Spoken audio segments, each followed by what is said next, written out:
చుడీదార్ అంటే ఒకటి గుర్తొచ్చింది. మీ మూవీస్ ఏం చూసినా కానీ శారీస్, చుడీదార్స్ ఉండేవి.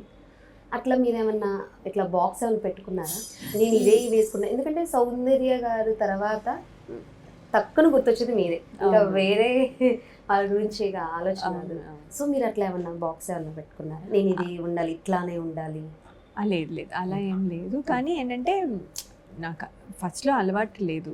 స్వయంవరంలో మీరు చూస్తే నేను మోడర్న్గానే వేసుకున్నాను. యాక్చువల్లీ నాకు అలవాటు లేని మోడర్న్గా వేసుకున్నాను. కాకపోతే ఏమైందంటే తర్వాత నుంచి ఇప్పుడు నేను కూడా మెంటలీ ఏం ప్రిపేర్ అయ్యానంటే, ఇప్పుడు సౌందర్య గారు చేస్తున్నారు, సౌందర్య గారు తర్వాత ఎవరైనా థింక్ చేస్తే నా పేరు రావాలని నేను, అంటే ఆ వేలో వెళ్ళాలి. అంటే అందరూ ఒకలాగా ఇప్పుడు అనుకుంటే కొంతమంది సిమ్రన్ లాగా అలా డిఫరెంట్గా అందరూ అనుకుని ఉంటారు. కాబట్టి నేను అప్పుడు నా రోల్ మోడల్ వాజ్ సౌందర్య గారు. ఎస్పెషలీ ఆ సినిమా అయ్యాక మీకు ఇప్పుడు అప్కమింగ్ ఆర్టిస్టుల్లో ఎవరు ప్రామిసింగ్గా కనబడుతున్నారు, ఎవరు కొంచెం మీ తర్వాత మీ ప్లేస్ తీసుకుంటారు అని అడిగినప్పుడు ఆవిడ నా పేరు చెప్పారు.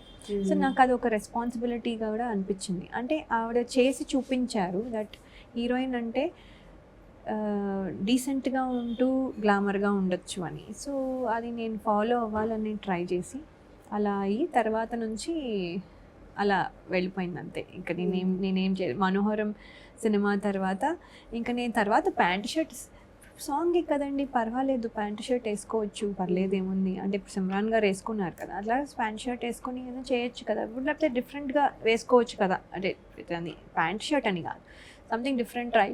ఎందుకండి అలా అవుతే మాకు చాలామంది ఆర్టిస్టులు ఉన్నారు కదా, అలా అంటే ఇది సో ఇదే మాకు కావాలి అనేవాళ్ళు. సో ఇంకా అన్నప్పుడు నాకు అంత కంఫర్ట్ ఉంటే నేను ఎందుకు అది జనాలు కూడా ఇష్టపడినప్పుడు I don't want to do it. And నాకు కూడా ఇష్టమే, నాకు హ్యాపీ, కంఫర్టబుల్ అది. అండ్ ఆ డీసెంట్ నేమ్ అయితే ఎర్న్ చేసుకున్నాను. ఏం ఎర్న్ చేసుకున్నానో నాకు తెలియదు. నాకు అవార్డ్స్ వచ్చాయా, నాకు మంచి పర్ఫార్మర్గా పేరు వచ్చిందా, ఇవేమీ నాకు తెలియదు. మంచి డీసెంట్గా అయితే నా గురించి మాట్లాడినప్పుడు ఒక 2 ముక్కలు మంచి అమ్మాయి ఇలా చేయదు, మన అమ్మాయి ఒకటి ప్లస్ ఏంటంటే అమ్మాయి పిచ్చిగా చేయదు అనే ఒక పేరు వచ్చింది. అది తెచ్చుకున్నాను, అది చాలా